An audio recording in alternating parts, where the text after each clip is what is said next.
মাধবপুর নামের একটা ছোট্ট গ্রামে রিয়া থাকতো। তবে তার বাবা আর দিদার সাথে। রিয়ার মা অনেক আগেই মারা গিয়েছে, তবে রিয়া অনেক ছোট।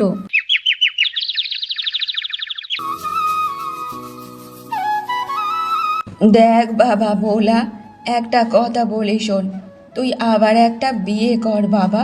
তোর বা বয়স কত? আর একটা মাত্র তোর মেয়ে, সে আবার অনেক ছোট। আর ওই মেয়েকে সামলাতে আমি আর পারি বল তো দেখি? আর ওই মেয়েটারও তো মায়ের প্রয়োজন আছে, মায়ের ভালোবাসা চাই। তুই আর একটা বিয়ে কর বাবা। মা, তুমি এইসব কি বলছো বলো তো? আমি আবার বিয়ে করব? এটা কখনো সম্ভব না মা।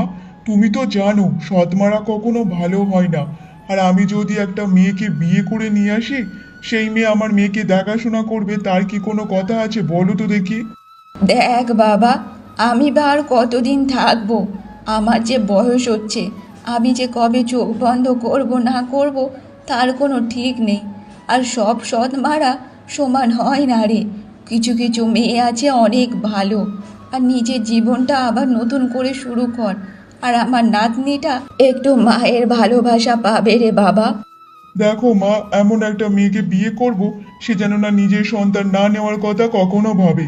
তবে আমার মেয়েকে তার নিজের সন্তান হিসাবে ভালোবাসতে হবে মা। আদর স্নেহ ভালোবাসা দিয়ে, তাকে যেন না কষ্ট দেওয়া হয়। যদি এমন মেয়ে থাকে তারপর আমি বিয়ে করব। কিন্তু দেখ বাবা, সব মেয়েরই চায় যে তার একটা নিজের সন্তান থাকবে। তবে সে কেন চাইবে না বলতো? এমনটা করিস না বাবা। সে তোর সন্তানকেও ভালোবাসবে, তার নিজের সন্তানকেও ভালোবাসবে। এমনটা করিস না তো। নিজেকে একটা নতুন জীবন শুরু কর। দেখো মা, সে যদি আমার সন্তানকে নিজের সন্তান মনে করে তাহলে ক্ষতি কি বলো তো দেখি? আর হ্যাঁ মা, আমি ওরকম ধরনের মেয়েকে বিয়ে করব, যে আমার সব শর্তে রাজি হবে। দেখতে দেখতে এমনভাবে কিছু মাস কেটে যায়। তবে ভোলা যেমন ধরনের মেয়ে চাইতো, সেরকম ধরনের মেয়ে দেখে একটা সে বিয়ে করে নিয়ে আসে। মা, এটা হচ্ছে পল্লবী। আর তুমি তো সবসময় আমাকে বলতে বিয়ে করার কথা। আর আজকে দেখো অবশেষে আমি করেই ফেলেছি। আর আমি যেমন মেয়ে চেয়েছি তেমন মেয়েকেই পেয়েছি মা। আজ থেকে এই তোমার হচ্ছে বৌমা। ভোলা বাবা, তুই খুব ভালো কাজ করেছিস রে বাবা। আমি খুব খুশি হয়েছি।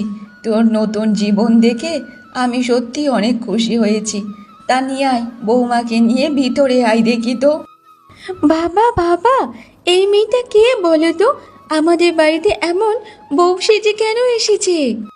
আরে দিদি ভাই, আজ থেকে এটা তোমার মা। আর তুমি একে মা বলে ডাকবে, কেমন? কিন্তু দিদা, তোমরা তো বলেছ আমার মা তারাদের দেশে গেছে। তাহলে সেই তারাদের দেশে থেকে কিভাবে ফিরে এলো? আরে দিদি ভাই, তারাদের দেশের রানী তোমার মাকে তোমার কাছে ফিরিয়ে দিয়েছে। তুমি বলেছিলে না যে তোমার মায়ের খুব দরকার আছে, তাই জন্য তোমার কথা শুনেছে দিদি ভাই। আজ থেকে তুমি এনাকে মা বলে ডাকবে, কেমন? আমি আমার মা পেয়ে গেছি। কি মজা, কি মজা! আমার মা চলে এসেছে, কি মজা, কি মজা! আচ্ছা রিয়া মা, তুমি তোমার মাকে পেয়ে খুশি হয়েছো তো মা? হ্যাঁ বাবা, আমি অনেক খুশি পেয়েছি। এবার থেকে মা আমাকে খাইয়ে দেবে, ঘুম পাড়িয়ে দেবে, সব করবে বাবা। আমি যে অনেক খুশি আমার মাকে পেয়ে। রিয়া তার নতুন মাকে পেয়ে সে অনেক খুশিতে ছিল। তার খুশি দেখে ভোলাও অনেক খুশি হয়ে যায়। এমনভাবে দেখতে দেখতে বেশ কিছুদিন কেটে যায়। মা মা, একটা কথা বলবো? আজকে না আমার ডিম খেতে খুব ইচ্ছা হচ্ছে। তুমি আজকে আমাকে দুপুরবেলা একটা ডিম ভাজা করে দেবে মা? আচ্ছা ঠিক আছে মা, তোমার যেটা খেতে মন চাইবে তুমি আমাকে বলবে। আমি অবশ্যই তোমাকে বানিয়ে খাওয়াবো। আর তোমার ডিম ভাজা খেতে ইচ্ছা হয়েছে না? আজকে দুপুরবেলা আমি তোমার জন্য ডিম ভাজা করে দেব, ঠিক আছে? মা মা, একটা কথা বলবো? আমি না সবার মুখেই শুনেছি যে সৎমারা একদম ভালো হয় না, খুব পচা হয়।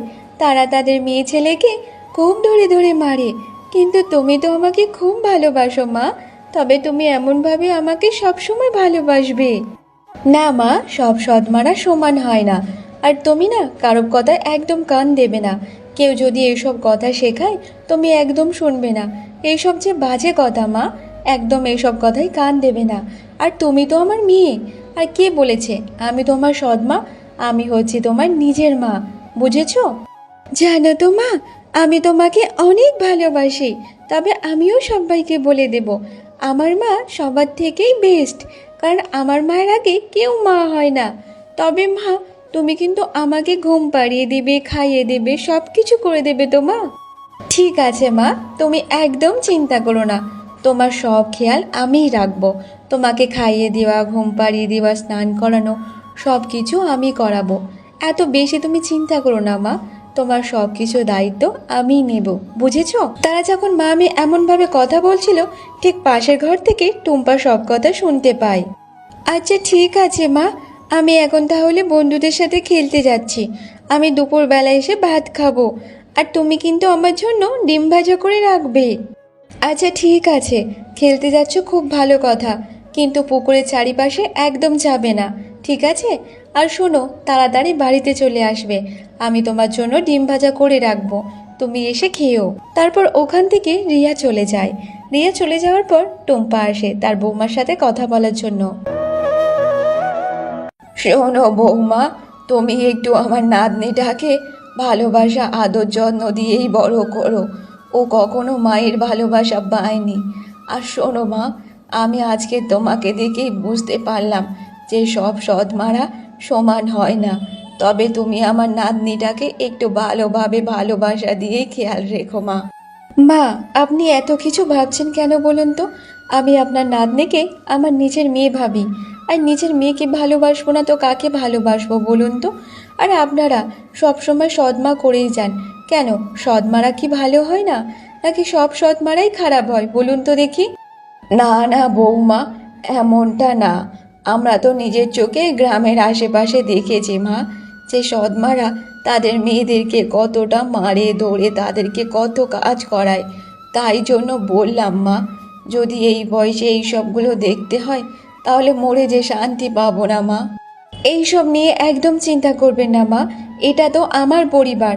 তাহলে আমার পরিবার কিভাবে সুখে থাকবে, খুশিতে থাকবে, সেই দায়িত্ব তো আমার মা। তাহলে এমন কেন চিন্তা করছেন বলুন তো? আর আমিও দেখিয়ে দিতে চাই যে সব সৎমারা সমান হয় না। কিছু কিছু সৎমা আছে, তারাও অনেক ভালো হয় মা। তবে সেটা যেন হয় মা, সেটা হলে তো খুব ভালো হবে মা, খুব ভালো হবে। আচ্ছা বৌমা, তুমি গিয়ে এবার তাড়াতাড়ি রান্নাটা বসিয়ে ফেলো। ঠিক আছে মা, তাহলে আমি রান্না বসাতে যাচ্ছি। তবে এটা বলুন তো দেখি, কি কি রান্না করতে হবে সেটা বলে দিন। বৌমা, আজকের বেশি কিছু করতে হবে না মা। আজকের একটু ডাল আর আলু ভাতে করো তো। কারণ এত গরম পড়েছে যে মাছ টাছ খেতে আর ভালো লাগে না। তুমি একটু ডাল পাতলা করে করো আর ভাতের মধ্যে একটু আলু দিয়ে দাও মা। আজকে আলু ভাতে আর ডাল খাওয়া হবে। আচ্ছা ঠিক আছে মা, আমি তাহলে গিয়ে এক্ষুনি বসিয়ে দিই। আর এক্ষুনি রান্না বান্না হয়ে যাবে। কারণ বেশি তো কোনো ঝুট ঝামেলার রান্না নেই, শুধু ডাল আর আলু ভাতে করব। আর একটা তার সাথে ডিম ভাজবো।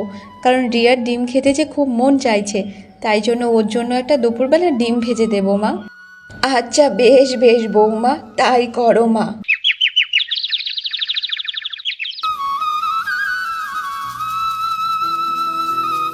আমি চলে এসেছি কুসুম, তুই চল আমার সাথে। আমরা দুজন এক্ষুনি খেলতে যাব কুসুম, আমি চলে এসেছি। হ্যাঁ রিয়া, চল চল চল, আমিও খেলবো। আচ্ছা রিয়া, একটা কথা বলতো, তোর নতুন মা এখন কি করছে বলতো দেখি? কাকিমা, আমার নতুন মা এখন রান্না বসাতে গেছে। আজকে আমি নতুন মাকে বলেছি আমার জন্য একটা ডিম ভাজি করতে, কারণ আমার কদিন ধরে ডিম ভাজা খেতে মন চাইছে। তাই আমার মা বলেছে আজ আমাকে করে খাওয়াবে। তবে রিয়া, একটা কথা বলি শোন, সৎ মারা কখন কিন্তু ভালো হয় না, বুঝেছিস? প্রথম প্রথম ভালো ব্যবহার করবে, আর তারপর থেকে দেখবি তোর ওপর অত্যাচার শুরু হবে, মনে রাখিস। না না কাকিমা, আমার নতুন মা না খুবই ভালো, আমাকে তো খুবই ভালোবাসে। তুমি এইসব বলো না তো আমার নতুন মায়ের নামে। আমার নতুন মা খুবই ভালো। দেখ রিয়া, তুই এইসব বুঝবি না তো, তুই এখন অনেক ছোট আছিস। আর আমরা তোর কাকিমা হই, তোর ভালো চাই রে মা। আর এমনিতে এরকম কত সৎ মা দেখেছি, প্রথম প্রথম তার মেয়েদের সাথে ভালো ব্যবহার করে, আর দিন না যেতে যেতে তাদের সাথে অত্যাচার শুরু করে। দেখবি তোর সাথে এরকম হবে, বুঝেছিস? তবে কাকিমা, আমার মা কিন্তু আমাকে খুব ভালোবাসে। তাহলে আমার মা আমার উপর কেন এরকম অত্যাচার করবে বলো তো দেখি? দেখ, তোর নতুন মা সবে বিয়ে হয়ে হয়ে এসেছে, সে কি সবার সামনে তোর অত্যাচার করবে নাকি? কিছুদিন যাক, তারপর ওর আসল রূপটা বেরিয়ে আসবে। শোন, একদম তোর সৎ মাকে পাত্তা দিবি না, বুঝতে পেরেছিস? ঠিক আছে কাকিমা, তুমি যা বলছো তাই হবে। এমনভাবে রিয়ার কাকিমারা রিয়ার নতুন মাকে নিয়ে রিয়ার কানে বিষ ঢালতে থাকে, তাকে উল্টো পাল্টা বোঝাতে থাকে। দেখতে দেখতে এমনভাবে বেশ কিছুদিন কেটে যায়। রিয়া মা, চলো, তোমাকে তাড়াতাড়ি আমি রেডি করে দিই। তোমাকে যে স্কুলে যেতে হবে মা, চলো তাড়াতাড়ি চলো। না মা, আমি স্কুলে যাব না। আমার স্কুলে যেতে একদম ভালো লাগে না মা। আমি বাড়িতে থাকবো মা, আজকে আমি স্কুলে যাব না। দেখো মা, যদি না স্কুলে যাও, পড়াশুনো না করো, তাহলে মানুষের মতো মানুষ কিভাবে হবে বলো তো? তোমাকে যে আরো অনেক পড়াশুনো করে অনেক কিছু করতে হবে। চলো মা, তুমি তাড়াতাড়ি রেডি হয়ে নাও, আমি তোমাকে গিয়ে স্কুলে দিয়ে আসবো মা। পড়াশুনোর দিকে মনোযোগ দাও মা। খেলাধুলা তুমি নয় পরে করতে পারবে, কিন্তু এই সময়টা চলে গেলে তুমি আর ফিরে পাবে না মা। চলো মা। বললাম তো মা, আমার ভালো লাগছে না। কেন আমাকে বলছো স্কুলে যাওয়ার কথা? আমি যাব না স্কুলে। রিয়া, কেন এমন ভাবে জেদ করছো বলো তো? কেন স্কুলে যাবে না? আর চলো, তুমি তাড়াতাড়ি সবকিছু গুছিয়ে নাও, আমি নিচে গিয়ে তোমাকে স্কুলে দিয়ে আসবো। কই, খেলার কথা তো ভুলে যাও না। আর স্কুলে যাওয়ার সময় যত বায়না। চলো দেখি, আমি তোমাকে এক্ষুনি স্কুলে দিয়ে আসবো। মা, তুমি আমাকে বকাবকি করছো? বাবা আসলে আমি সব বলে দেব যে তুমি আমাকে বকাবকি করছো। যদি এখানে আমার নিজের মা হতো, সে কিন্তু কখনোই আমাকে বকাবকি করে না। আর সত্যি কথা বলতে কি, সবাই ঠিকই বলে যে সৎ মারা কখনোই ভালো হয় না। তারা কখনো তাদের সৎ মেয়েকে দেখতে পায় না। আর আজকে তুমি আমাকে বকাবকি করলে, আমি বাবাকে সব বলে দেব। আমি যাব না স্কুলে। দেখো রিয়া মা, আমি তোমাকে বকাবকি করছি না, কিন্তু আমি তোমার মা, তোমাকে তো শাসন করতেই পারি, সেটুকু তো আমার অধিকার আছে, তাই না? না, আমি তোমার কোনো কথা শুনবো না। আমি এক্ষুনি চলে যাচ্ছি, শুনবো না তোমার কথা। রিয়া রেগে মেগে এইসব কথা বলে সে বাইরে চলে যায়। আর এগুলো দাঁড়িয়ে দাঁড়িয়ে দেখছিল রিয়ার দিদা। তারপর টুম্পা পল্লবীকে বলতে থাকে, দেখো বৌমা, তুমি তো ওকে একটু ভালোবেসে বলতে পারতে, এমন ভাবে বলা তোমার উচিত হয়নি, বুঝেছো? দেখো তো, আমার দিদি ভাইটা রেগে মেগে কাঁদতে কাঁদতে চলে গেল, সে কখনো মায়ের ভালোবাসা পায়নি, আর তুমি ওকে এমন ভাবে বকাবকি করলে। মা, আপনি এসব কি বলছেন? আমি ওকে কোথায় বকাবকি করলাম? ওকে তো স্কুলে যাওয়ার জন্য বলছিলাম। আমি তো ওর মা, তাহলে আমি কি ওর শাসন করতে পারি না? আপনি বলুন তো। দেখো বৌমা, আজকে যদি তোমার জায়গায় ওর নিজের মা থাকতো, তাহলে এমনভাবে শাসন করতো না, সে নিজে ভালোবেসে ওকে বোঝাতো। কিন্তু তুমি ওর সাথে শাসন করে একদম খারাপ কাজ করেছো বৌমা, এটা তোমার থেকে আশা করিনি। তবে এটা তো ঠিক কথা যে মা মাই হয়, সৎ মা কখনো মা হতে পারে না। আজকে তোমার দেখে সেটাই প্রমাণ হলো মা। দেখুন মা, একটা সত্যি কথা বলছি, আপনি খারাপ ভাবলে ভাবতে পারেন, আপনি যাই বলেন আর তাই বলেন, আজকের আপনাদের আহ্লাদে আপনাদের নাতনি এমন অবস্থা হয়েছে। দেখুন, কারো কোনো কথা শুনতে চাইছে না। ওই জায়গায় যদি আমার নিজের পেটের মেয়ে থাকতো, তাহলে আমি এরকম শাসন তার সাথেও করতাম। তবে মা, আমি ওকে নিজের মেয়ে হিসাবে ভাবি, তাই জন্য আজকে আমি ওকে শাসন করেছি। যদি আমি নিজের মেয়ে হিসাবে না ভাবতাম, তাহলে ও যেমনই খুশি হোক না কেন, তাতে আমার কোনো যায় আসো না। দেখো বৌমা, তুমি যাই বলো আর তাই বলো, এরকম ধরনের শাসন মোটেও ভালো না, বুঝেছো? এইসব বলে টুম্পা ওখান থেকে চলে যায়। তবে পল্লবীর অনেক খারাপ লাগে এইসব কথা শোনার পর, কারণ সে সৎমা হয়েও সে সবার চোখেই খারাপ।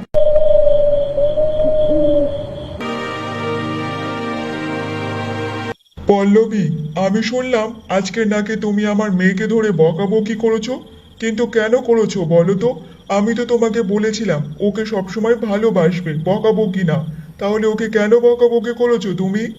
তাহলে তুমিও সবার কথা শুনে আমাকে খারাপ ভাবছো? দেখো, আমি ওকে বকিনি, আমি শুধু স্কুলে যাওয়ার কথা বলেছিলাম, কিন্তু ও বারবার বায়না করছে যে স্কুলে যাবে না। তুমি বলো তো, সারাদিন যদি খেলে তাহলে স্কুল পড়াশুনো কি সব ছেড়ে দেবে বলো তো? আর যদি পড়াশুনো না করে তাহলে কি মানুষের মতো মানুষ হতে পারবে তুমি বলো তো? দেখো গিন্নি, ও এখন বাচ্চা আছে, ওর এখন খেলার বয়স। আর ও যদি স্কুলে না যায় একদিন, তাতে কি আছে বলো তো দেখি? তা তুমি ওরকম ভাবে কেন বলবে? জানো ও কতটা কষ্ট পেয়েছে? হ্যাঁ, ঠিকই বলেছ তুমি। কারণ সবাই জানে সৎমারা খারাপ হয়, আর যদি কোনো সৎমা ভালো হয় তার নামও খারাপ খাতায় লেখা হয়। তেমনই আমার, যতই আমি তোমাদের পরিবারের কথা ভাবি না কেন, তবুও আমি তোমাদের চোখে খুবই খারাপ, তাই না? দেখো পল্লবী, মুখে মুখে একদম তর্ক করো না। আমার মেয়ে যেটা বলবে সেটাই করবে আজ থেকে, ঠিক আছে? তোমাকে বেশি বাড়াবাড়ি করতে হবে না। আর এমনিতে কোনো সৎমাদেরকে আমি পছন্দ করি না। আমি যখন তোমাকে বিয়ে করেছিলাম তোমাকে অনেক শর্ত দিয়েছিলাম, আশা করি সেগুলো মনে আছে। আর আমার মেয়েকে একটু পারলে ভালোবাসা আর আদর দিয়ে রেখো, ওকে বকাবকি করবে না। ঠিক আছে, তুমি যেমনটা চাইছো তেমনটাই হবে। আমি আর তোমার মেয়েকে কোনো কিছু বলবো না, ও যেটা মন চাই সেটাই করতে দেব। আমি বলি বা কী হবে বলো? সবাই তো আমাকেই খারাপ ভাববে। যদি আমি ওর ভালো করতে চাই তাহলে সবাই বলবে আমি খারাপ, আর খারাপ করলেও সেই খারাপ শুনতেই হবে। আমি আমার মতোই থাকবো।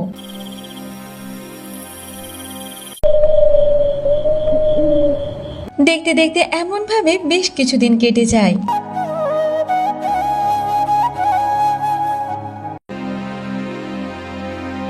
ওই দেখো দিদি, রিয়ার নতুন মা এসেছে, মানে সৎ মা। রিয়া তো আমাদের বাড়িতে গিয়ে বলে নাকি ওর সৎ মা ওকে নাকি সবসময় বকাবকি করে, একটুও ভালোবাসে না। আরে দিদি, তুমি জানো না নাকি সৎ মারা তো এমনই হয়। তারা কি নিজের মেয়েদেরকে ভালোবাসে? যদি দেখে যে অন্যের সৎ মেয়ে তাকে কি ভালোবাসে বলো দেখি? তার ওপর তো অত্যাচার করতে শুরু করে দেয়। তো তেমনই এই মেয়ে। দেখো দিদি, তোমরা যেগুলো ব্যাপারে জানো না সেই সব নিয়ে কথা বলো না তো। তোমাদেরকে কে বলেছে যে আমি আমার মেয়ের ওপর অত্যাচার করি? তোমরা কি গিয়ে দেখেছো যে আমি আমার মেয়ের ওপর অত্যাচার করি? দেখার কি আছে গো? রিয়া তো নিজেই আমার মেয়ের কাছে আসে খেলার জন্য, আর এসে তো গল্প করে, বলে যে আমার সৎ মা আমাকে ভালোবাসে না, খাওয়ায় না, ঘুমায় না, অনেক কিছু কথা বলে। তাহলে ভাবো, ও বাচ্চা মেয়ে হয়ে কি মিথ্যে কথা বলবে নাকি? আর বাচ্চারা সবসময় সত্যি কথা বলে। আরে দিদি, চুপ করো তো। তুমি কি এটা জানো না নাকি সৎমা সৎমাই হয়? সে তার নিজের মেয়ের উপর অত্যাচার করলে কি সে সবাইকে বলবে যে আমার সৎ মেয়ের উপর আমি অত্যাচার করেছি? সে তো সবার কাছে বলবে আমি আমার মেয়েকে খুবই ভালোবাসি, কিন্তু এদিকে তলে তলে তার মেয়ের উপর অত্যাচার করে যাবে। পাড়া প্রতিবেশীর এমন কথা শুনে পল্লবী আর কোনো কিছু কথা বলে না, সে ওখান থেকে চলে আসে। দেখতে দেখতে এমনভাবে বেশ কিছুদিন কেটে যায়। বাবা, আমি ভাত খাবো না। আমি মাকে বলেছিলাম আজকের একটু মাছ করতে, কিন্তু মা তো কোনো মাছই করেনি। মা আমাকে আর ভালোবাসে না বাবা, ভালোবাসে না। আমি ভাত খাবো না, আমি এই ভাত খাবো না বাবা, খাবো না। আরে রিয়া মা, শান্ত হ মা, শান্ত হ। দাঁড়া, চুপ কর। আচ্ছা পল্লবী, তুমি আজকে কেন মাছ রান্না করনি বলো তো দেখি? আমার মেয়ে তো বলেছিল না তোমাকে মাছ রান্না করার কথা? তাহলে এসব কি রান্না করেছো? তোমার তো মাছ করে দেওয়ার উচিত ছিল। মাছ তো বাড়িতে নেই, তাহলে মাছ রান্না কি করে করব বলো তো? আচ্ছা ঠিক আছে রিয়া মা, আমি তোমার জন্য এক্ষুনি ডিম ভাজা করে দিচ্ছি। তুমি ডিম ভাজা দিয়ে ভাত খেয়ে নাও। আর তুমি তো ডিম ভাজা পছন্দ করো না মা, আমি এক্ষুনি বানিয়ে দিচ্ছি। না, আমি ডিম ভাজা খাবো না, আমার মাছ খেতে ইচ্ছা হচ্ছে। তুমি পচা মা, আমার পচা মা, তুমি ভালো না। তুমি কখনোই আমার কথা শোনো না, তুমি খুব বাজে। আরে পল্লবী, তুমি যখন জানতে যে বাড়িতে মাছ নেই, তাহলে কেন বাজার থেকে একটু মাছ কিনে আনতে পারতে? তাহলে তো আমার মেয়েটা একটু শান্তি মনে খেতে পারতো। আরে খোকা, চুপ হয়ে যা বাবা, চুপ হয়ে যা। তুই তো জানিস বাবা, সৎমারা এমনই হয়। আর তুই ওর ওপর ভরসা করছিস। আমি তো অনেকবার দেখেছি, ও তো আমার নাতনির ওপর বকাঝকা করে। আবার ও আমার নাতনির খেয়াল কি করে রাখবে বলতো? মা, আমি তো অনেকবার বলেছিলাম যে আমি বিয়েই করব না, বিয়েই করব না। কিন্তু দেখেছো তো তুমি তোমার নাতনির ভালো চাইতে গিয়ে কত বড় খারাপ হয়ে গেল। সৎমারা তো এমনই হয়, সেটা আমার আগে থেকে জানা ছিল, কিন্তু বিয়ে না করা উচিত ছিল। আমি অনেক বড় ভুল করে ফেলেছি। হ্যাঁ, ঠিকই বলেছ যে সৎমারা অনেকই খারাপ হয়। তবে একটা কথা বলি, হাতের 5টা আঙুল যেমন সমান না, তেমনি সব সৎমারা সমান না। ঠিক আছে, যখন আমার নিয়ে এতটা অসুবিধা হচ্ছে, তাহলে আজই আমি এই বাড়ি ছেড়ে চলে যাব। আপনাদের মেয়েকে আপনারা সামলান। আর একটা কথা বলে যাই, আমি আমার নিজের মেয়ে হিসাবে আপনাদের নাতনিকে আমি দেখতাম, কিন্তু আপনারা কি করলেন? আমাকে সৎমার খাতায় নাম লিখিয়ে দিলেন। যতই আপনাদের পরিবারকে ভালোবাসি না কেন, তবু আমি খারাপ, কারণ আমি একটা সৎ মা। আপনার নাতনি পাড়ার সবার কাছে গিয়ে বলেছে যে আমার সৎ মা আমাকে ধরে মারধর করে, আমাকে খেতে দেয় না। আপনারা বলুন তো, আপনাদের নাতনির কি আমি একবারের জন্য গায়ে হাত দিয়েছি? কখনো দিইনি। কারণ একটা মা তার মেয়েকে শাসন করে, তার ভালো পথে আনার জন্য তাকে মারধর করে, শাসন করে। কিন্তু আমি ওকে মারধর করি না, শুধু শাসনটাই করেছিলাম, কারণ যাতে ও একটু মানুষের মতো মানুষ হোক, পড়াশুনো করে অনেক বড় হোক, নামডাক হোক। কিন্তু আপনারা সেটা বুঝলেন না। ঠিক আছে, আমি চলে যাচ্ছি, আমি আর এখানে থাকবো না। তবে আপনাদের মেয়েদিকে আপনারা খেয়াল রাখুন। তবে এই ছোটোবেলা থেকে যদি ও এমন শিক্ষা পায়, তাহলে আশা করছি বড় হলে সে কখনোই ভালো হবে না। পল্লবীর এসব কথা শুনে টুম্পা এবং ভোলা তাদের নিজেদের ভুলটা বুঝতে পারে। বৌমা, তুমি ঠিকই বলেছ মা, ক্ষমা করে দাও আমাদেরকে। আজ থেকে আমার নাতনিকে তোমার নিজের মেয়ের মতো করে গড়ে পিটে নাও মা। আমরা আর কিছু বলবো না মা, কিছুই বলবো না। সত্যি তুমি সৎ মা না, তুমি নিজের মার থেকেও বেশি কিছু। হ্যাঁ পল্লবী, তুমি যেও না। আমি ভেবেছিলাম সৎমারা খুব খারাপ হয়, কিন্তু আজকে তুমি আমার চোখে আঙুল দিয়ে বুঝিয়ে দিয়েছো যে সব সৎমারা খারাপ হয় না। আজ থেকে আমার মেয়ের সব দায়িত্ব তোমার উপর ছেড়ে দিলাম। তুমি ওকে নিজের মতো মানুষ করো। মা মা, তুমি বাড়ি ছেড়ে যেও না, আমাকে ছেড়ে যেও না মা, আমাকে ছেড়ে যেও না। আমি সবসময় স্কুলে যাব, পড়তে বসবো, তোমার সব কথা শুনবো মা। তবে তুমি আমাকে ছেড়ে যেও না মা, যেও না। তারপর থেকে তারা হাসি খুশিতে দিন কাটাতে থাকে, আর পল্লবী তার মেয়েকে খুব ভালোভাবে মানুষ করতে থাকে।